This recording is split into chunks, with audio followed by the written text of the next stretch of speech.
I'm Dr. Christine Horner, a former surgeon and now an expert in natural health and the author of a couple of award-winning books. And I'm also the owner of Dr. Christine Horner's Medical Thermography Group of Southern California.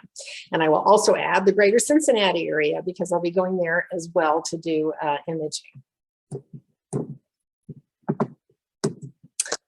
What if you had a magical way to see imbalances in your body years before they developed into real issues or even life-threatening problems? And what if you were able to always keep tabs on your health, and when an early imbalance was detected, you could easily reverse it with simple diet and lifestyle techniques, therefore preventing the development of anything significant or serious?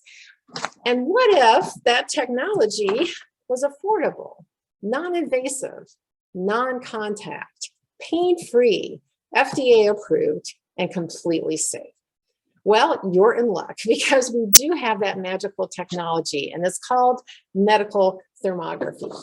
So thermography uses an infrared camera. Basically, we as human beings are emitting infrared energy. It's below the visible spectrum. So a normal camera is taking a picture of visible light, but an infrared camera is detecting this infrared radiation that our bodies are emitting in the form of heat, and is able to basically measure the surface temperature of the skin.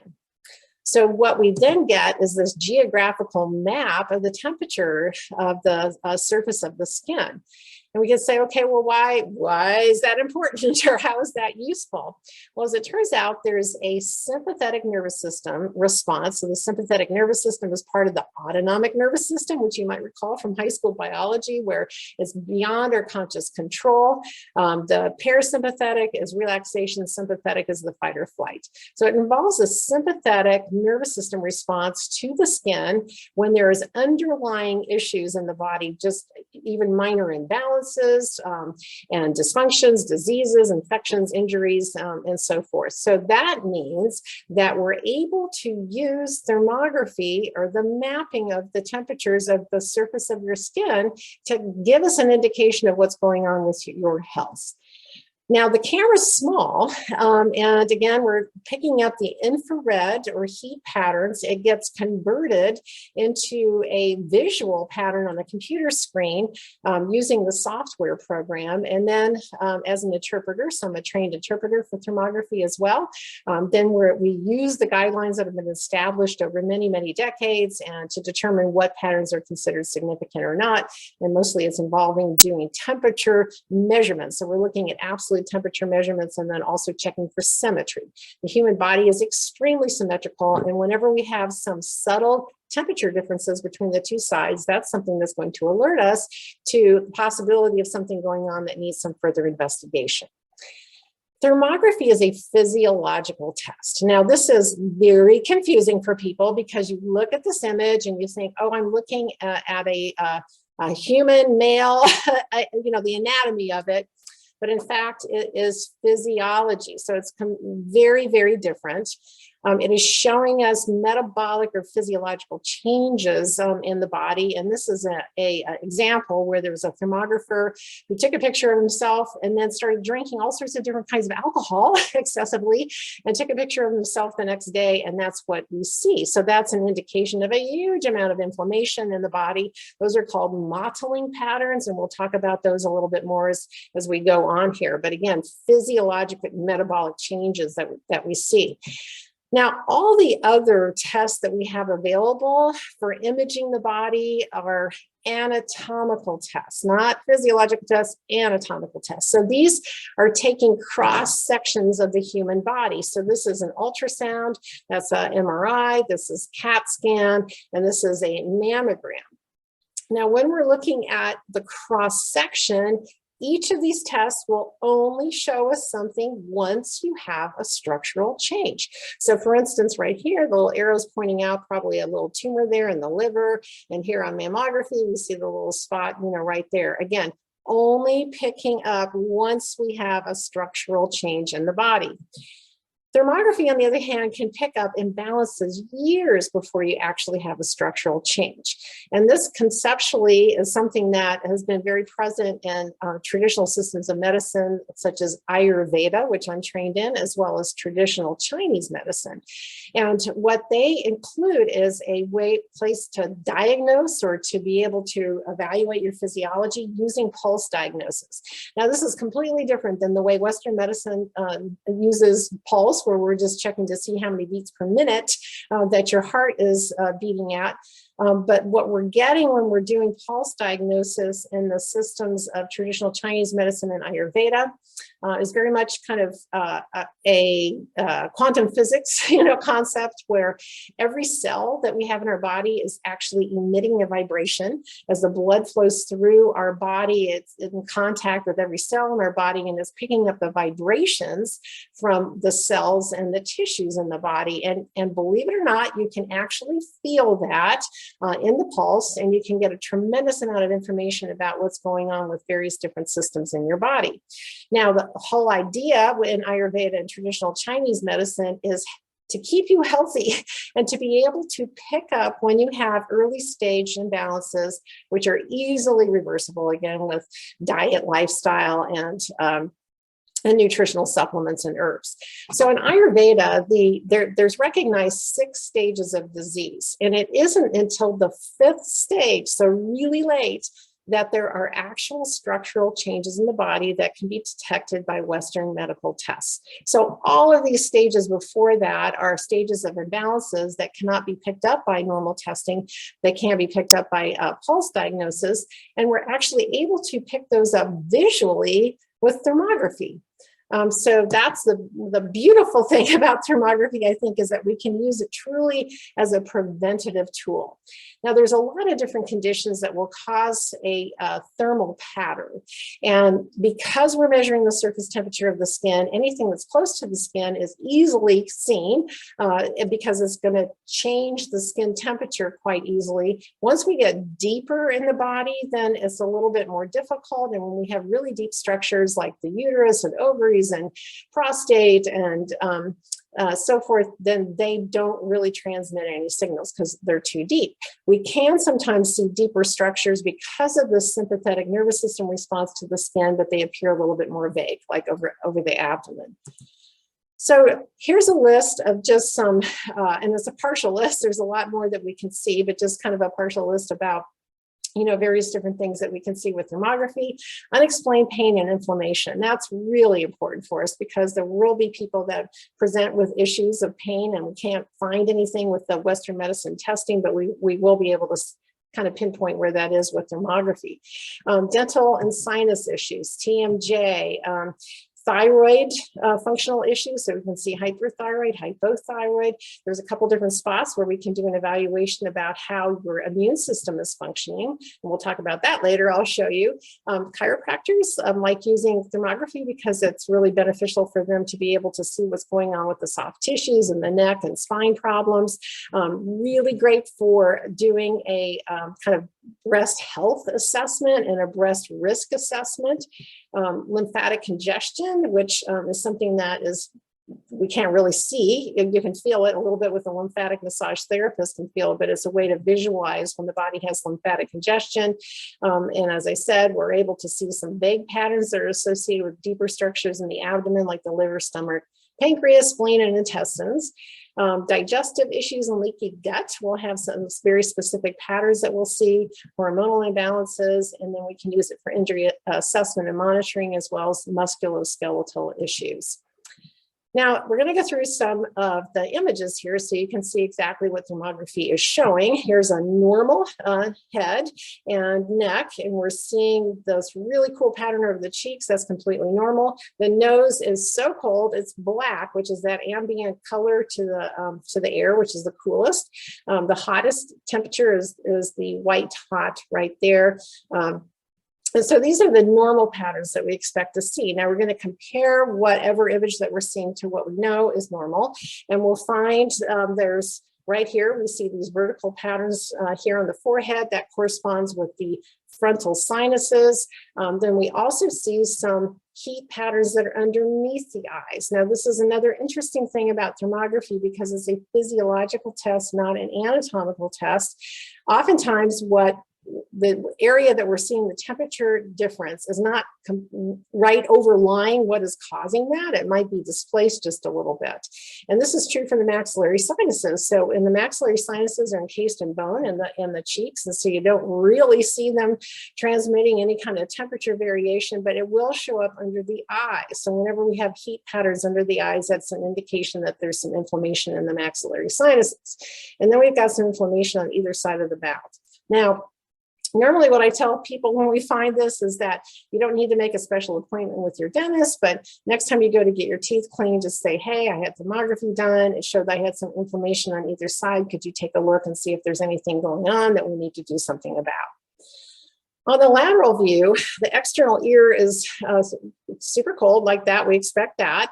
The ear canal is going to be really hot. So anything that kind of sits up above the surface of the skin is going to be cold. Anytime we have a depression, it's going to be really hot. So all of that's normal. Then if we go a little bit more forward right here, we see where this another white hot area is, and that's actually the TMJ, so the temporal mandibular joint. And so in that area, sometimes we'll see that people have headaches, neck pain. It could be caused from grinding your teeth at night. You may not even know that you do that, and you need to, your dentist can fit you with a tooth guard. Sometimes it has to do with your occlusion being off.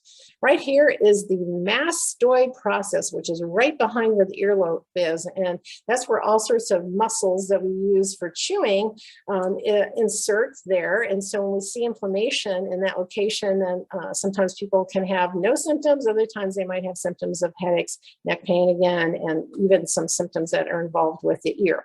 Now over here, our software system allows us to do these various really cool overlays, and it shows us anatomically what's underneath there. So you can see the jaw line there. You can also see like the lymphatics that, come down here as well. Now on this particular view, we're looking at the nose. So the nose, as I told you, is super cold, like this, to the point where it's black. And then there's certain conditions where the nose is abnormally warm. So in this image, we can see that this person has a huge amount of inflammation in their maxillary sinuses and so forth. And so more likely, this inflammation or the abnormal heat that we see in the nose has to do with having sinus problems or even colds. When somebody's got a cold, their nose usually shows up real hot like that too. In this instance, you can see that there's not all that inflammation in the sinus area, and so the nose can be abnormally warm when somebody has high blood pressure. So that can be an indication of that. Also, if you have both of your external ears are hot, that can also be a sign of high blood pressure as well.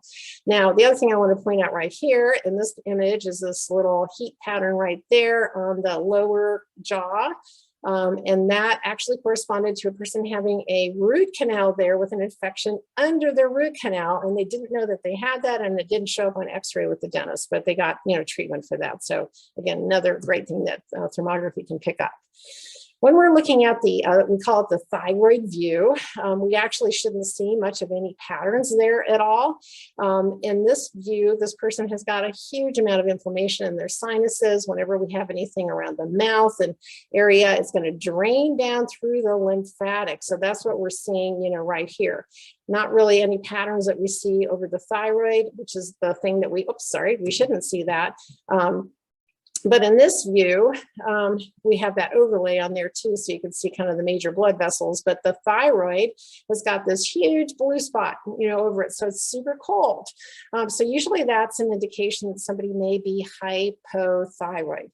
So that'll, alert us, hey, you need to go get, your thyroid tested, so that, if there's a real problem. Now, the immune system, this is kind of an interesting finding too, is that we have a couple different spots where it can give us an indication whether your immune system is functioning properly or if it's a little bit underactive. So there's a spot on right over the second thoracic vertebra, kind of at the base of the neck. In a traditional Chinese medicine, that's a particular acupuncture point that has to do with the immune system. And it's recognized that if the immune system is underactive, it's going to have a cold spot there, which is exactly what we see with thermography. And then we have a corresponding spot that's right in the center of the chest sometimes. That was a little bit more unusual, but those are the two spots that we can assess the immune system function. Now, with the breast, the really wonderful thing I'll say is that normally what happens is that you don't, like one day you're fine and the next day you have breast cancer. It doesn't really go like that. There's always a progression. So there's a progression that goes through, like I showed you on the chart with Ayurvedic 6 stages of disease. It starts with imbalances and then it progresses until we get to a place where we actually have these structural changes. And so in breast thermography, where we have been able to identify that there's changes that can occur years before somebody has a structural change that occurs. So this is why it's so, to me, important to be able to do thermal imaging on a regular basis, because when we start to see issues, and usually they show up as new blood vessels that are not growing in a normal kind of pattern, they grow in abnormal patterns and produce an abnormal amount of heat. And so when we identify them, then we can say, and I call it, let's do the full court press, you know, with the diet, the lifestyle, and nutritional supplements. And lo and behold, we get to see this magical thing happen, which is that usually within a very few months, maybe 3 months or so, we can see these patterns go away. They just completely clear up. So that's what the situation is, you know, in this case, completely cleared up. Here's another one where this woman had this pattern, a closed circular pattern, which is one that we consider more at risk. And you can see that the two sides do not match. This breast is a lot warmer than that one. So this is actually a high risk for future development of breast cancer. We put her on the program, you know, diet, lifestyle, and supplements, and 3 months later, she's completely cleared up. So this is, you know, the way that we want to use thermography is we don't want to use it to mine for breast cancer necessarily. I mean, it can, you know, be used for that in most cases, but we don't want to use it that way. We want to use it as a preventative tool and be able to monitor your health, pick up these imbalances at those early stages, and prevent things from ever, you know, happening. On the abdomen, this is normal pattern where we'll see some coolness around the belly button because that's where there's just a little bit of extra fat tissue in most people. And then we'll run into situations like this where we start to see patterns on the abdomen. And when we see vertical patterns there, that's associated with lymphatic congestion, usually associated with digestive issues. On the side views, we're going to pick up things. This is on the right side, so that's where the liver is. So it could be that we're seeing some congestion of the liver, and there's various different reasons for that. I mean, from dietary to emotional, we'll see, you know, issues with liver congestion. All right. So now this image, obviously this woman's got a lot of heat in her body, and these are modeling patterns like we saw before when I showed you the thermographer that experimented with the alcohol, but this is indications of inflammation. So this is somebody who's got a huge amount of systemic inflammation. We have a different palette that we use. It's called a reverse grayscale. I like this one because it shows it very clearly where, you know, how the different patterns, you know, go. And then we get to see the modeling patterns as far as the density of them very clearly too. So we know that inflammation is something that plays a key role in the initiation and progression of virtually every chronic disease, from heart disease to diabetes to obesity to certain cancers, especially breast, prostate, and colon cancer. So keeping inflammation down in our bodies is extremely important to our health. So this thermography allows us to monitor how much inflammation a person has in their body, and then we can monitor the treatments to see if they're effective in helping to clear up that inflammation. Now, modeling patterns, we call them non-specific because there's not one thing that causes them. There's a lot of different things that can cause them. And so this chart kind of goes over all those things, the alcohol, smoking, and various toxicities and stress and allergies and autoimmune disease and inflammatory bowel disease and leaky gut syndrome and so on. So when we find modeling patterns in somebody like that, then it's important that we talk with the person to find out, okay, did they drink alcohol the night before a lot? Do they smoke? Do they whatever? All the questions that we ask them, so we can kind of determine, okay, what are these modeling patterns showing us, and where are they coming from? And then that directs us on how, what are the proper treatments for the person to clear that up. Chiropractically, again, we can look at areas over the spine, and on the left side of your screen, we're seeing what is a normal appearing back. Over to the right, we can see there's a huge amount of inflammation that's present, and then we have this particular, we call it a flare sign that goes out. A lot of times that's associated with a subluxation. So again, thermography, very helpful for chiropractors in particular to kind of locate what's going on with somebody and how it's affecting their soft tissues, which you don't see with an x-ray.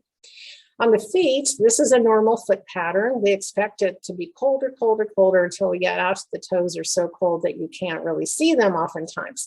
The center portion over the instep should be warm and symmetrical, which this is. Now, we'll get conditions where one side is much hotter than the other. And so in these instances, it may be that the person had a medial ankle injury, or perhaps they have plantar fasciitis. So we go by symptomatically too, if they've got pain there. Then we'll have patterns that are just kind of, oddball. It seems like there's here, there, where we'll have some heat patterns that will show up on the plantar surface. And normally we say that these are related to gait abnormalities. Thermography is also able to pick up diabetic foot ulcer, the potential ones before they actually develop a diabetic ulcer of the foot. So that's hugely beneficial when people have diabetes.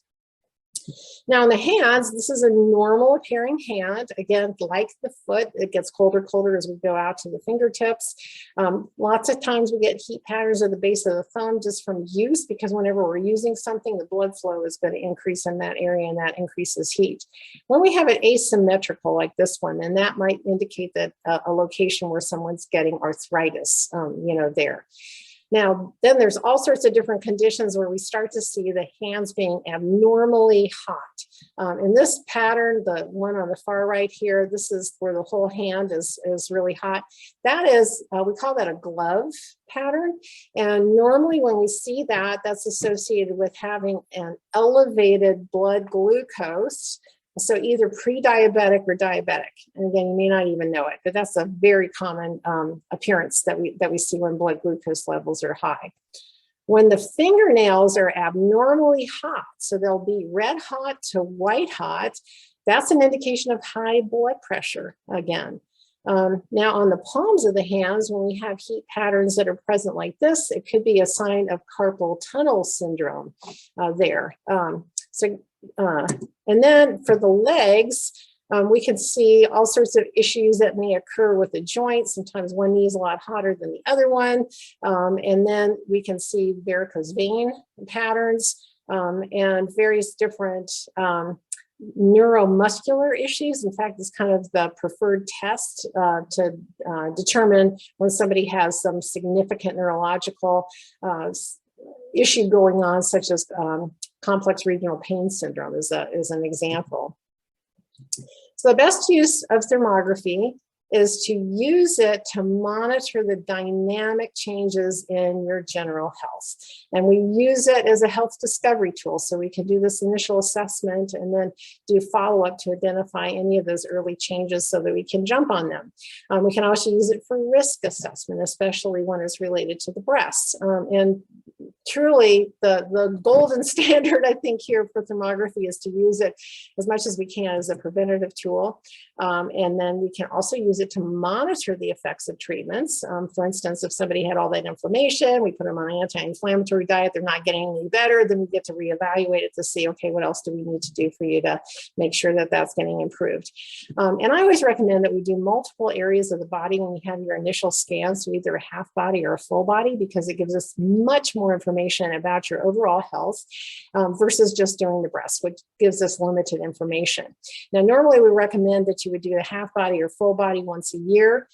Breast thermography follow-up is different. It's based on what findings that we have. So if you have a lot of findings, we'll say, hey, come back in 3 months so that we can really monitor this closely. If it looks like it's fairly stable, but you've got findings, then we may say every 6 months. And if everything looks real stable, then we'll say every 12 months. So I really strongly encourage you to check out my website. It's thermsc.com. A lot of information on there that will give you some more details about thermography and the various different kinds of scans that we have available. And I so look forward to meeting you and helping you on your health journey.